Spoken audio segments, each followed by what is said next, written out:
What is up, DramaAlert Nation? I'm your host, Sornuda. Let's get right into a different intro. Please leave some suggestions down in the comments below, and I'll probably use the best one tomorrow. I say that because, yes, I am here again all week because Keemstar's actually at the G Fuel headquarters testing his new G Fuel flavor. Personally, I'm rooting for a Peaches and Cream Star flavor, but a boy can dream. But our first story today is, honest to God, in my opinion, one of the most ridiculous things that's ever happened to a YouTuber. And no, it is actually none of the Paul brothers this time. It is actually in reference to Count Dankula, the man who, and I quote, taught his dog Nazi salutes, faces jail time for a hate crime. Further along in the article, it explains, a man is facing jail time after he was convicted of a hate crime for uploading a video of him teaching his girlfriend's dog to give a Nazi Sieg Heil salute, and respond excitedly to the phrase,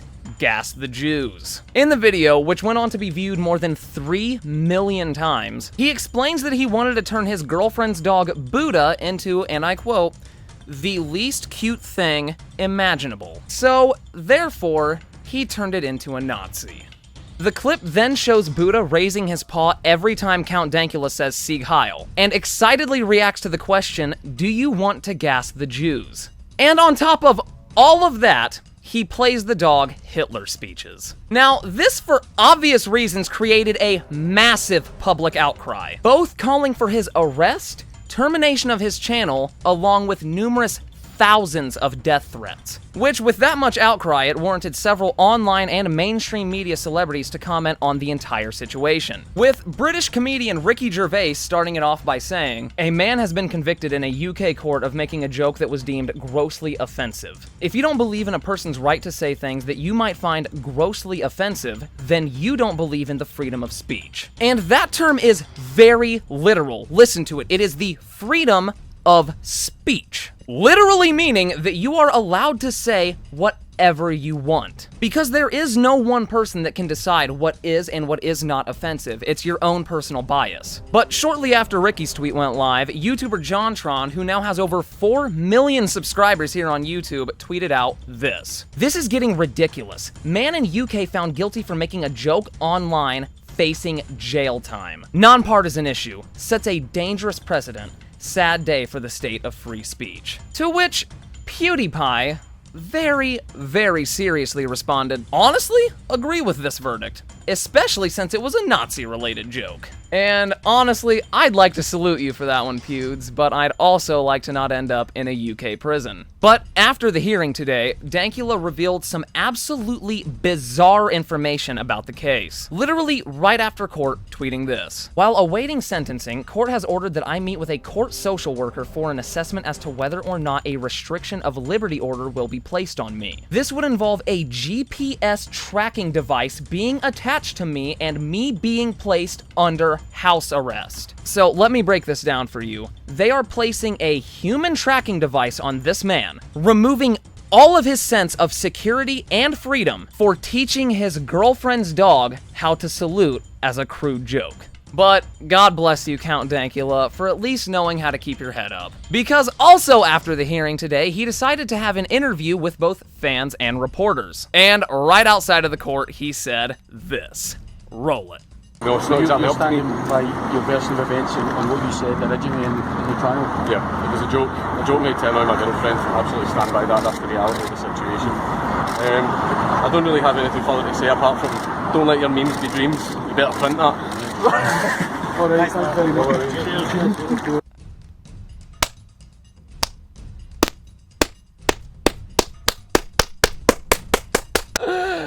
Also in the news, FaZe Clan member Adapt seems to have been robbed of collectively over $100,000, uploading a video titled, "Someone Stole Over $100,000 from Me."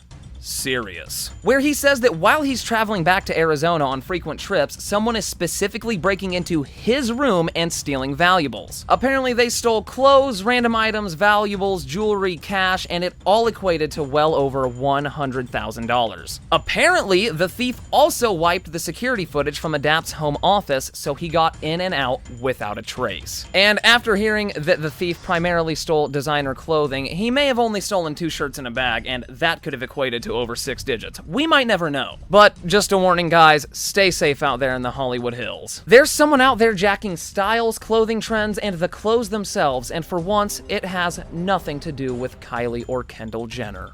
And Adapt, honestly, I hope you get your stuff back.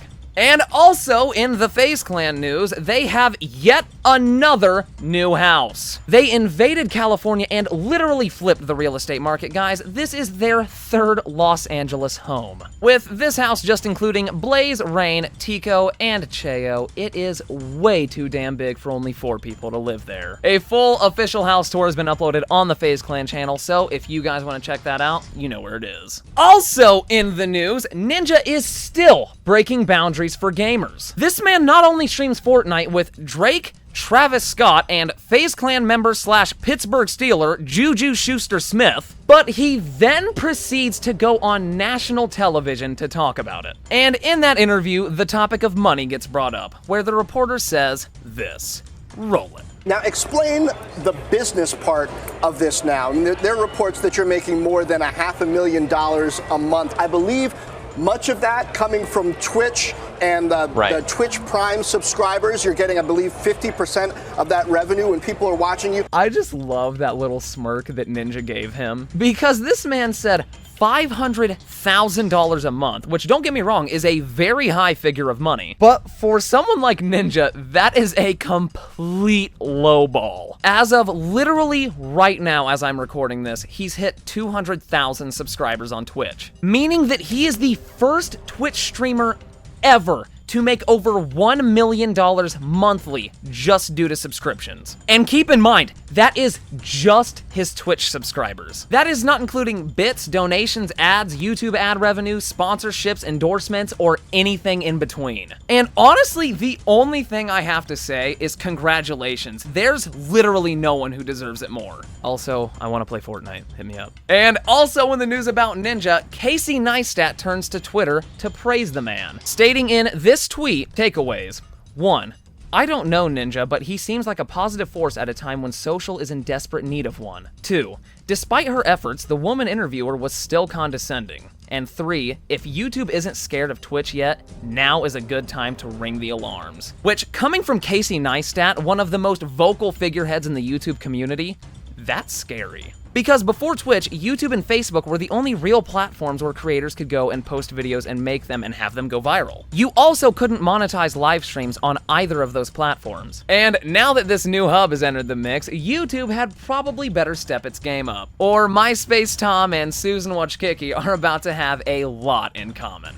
And apparently Twitch is bringing out creators from all sides of the internet, especially sides of the internet and creators that are riding Ninja's hype and desperately trying to gain relevancy from it. That's right, Logan Paul made a Twitch account over these past few days and garnered over 250,000 followers in roughly 48 hours. And the Twitch community is not pleased at all. With streamer Lyric, who has over 2 million followers on the platform, tweeting, "Yay, I love your videos, XD," with no sarcasm whatsoever. Another here from esports consultant Rod Breslau stating, "Dear Logan Paul, you make fun of suicide, you clickbait videos using Ninja, you manipulate young kids for your content, and I am absolutely positive that you are straight garbage at video games. We don't want you on Twitch. Keep the trash away. Sincerely, everyone." Who was then swiftly blocked by Mr. Paul. Although even in the midst of all the outrage, there was one streamer who actually kept a level head and kind of endorsed the integration. With streamer Summit1G stating, "I don't think people should be upset at all about Logan Paul on Twitch. The amount of people he can bring over from YouTube can only be a good thing for the site and has potential of some of those people staying and lurking other channels. Use your business mind on this one, dudes." And in all fairness, he's not wrong at all. What does Logan Paul's fan base primarily consist of? Children. And what do children love? Being loud and playing video games. Which honestly, I think should be Twitch's slogan. And Twitch, this is an open discussion. If you want to buy that off of me, let's talk. And in our final story today, PewDiePie throws some straight shots at FaZe Banks, uploading a video yesterday titled, "How to Make Money on YouTube," where he pretty much states that he's pretty sick of people flexing how much money they have on YouTube to young children. And in that video, he has this to say about Banks. Roll it. all the time these days, you just see money in the title of videos. It's pretty much everywhere. Let's see how low we can go. Let's look at the scum. Straight up, going to the bank in this video, pulling out $5,000 cash, and I'm gonna be hiding it for you guys. Real money in your fucking hand. Shit's gonna get wild. If you guys like this idea, you guys want me to do this again, smash that like button, baby. 300,000 likes. So you don't accidentally click on it. Which... ouch. But Banks actually reached out to PewDiePie yesterday on Twitter, first stating, bruh, PewDiePie roasted me. I've officially made it. Then tweeting directly at Pewd saying, in all seriousness though, I like nice shit.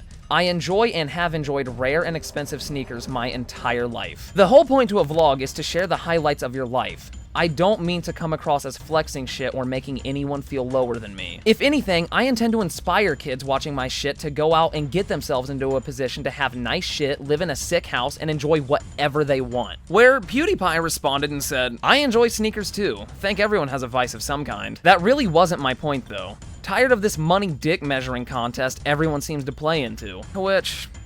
I also dislike anyone who buys designer clothing. As a matter of fact, I think it's a waste of money and it makes you look tacky.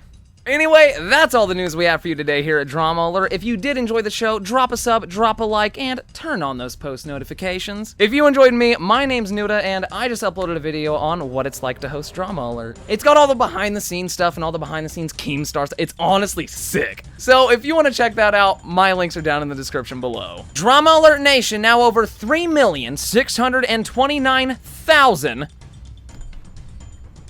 subscribers. Yes, I nailed it. Oh, that broke.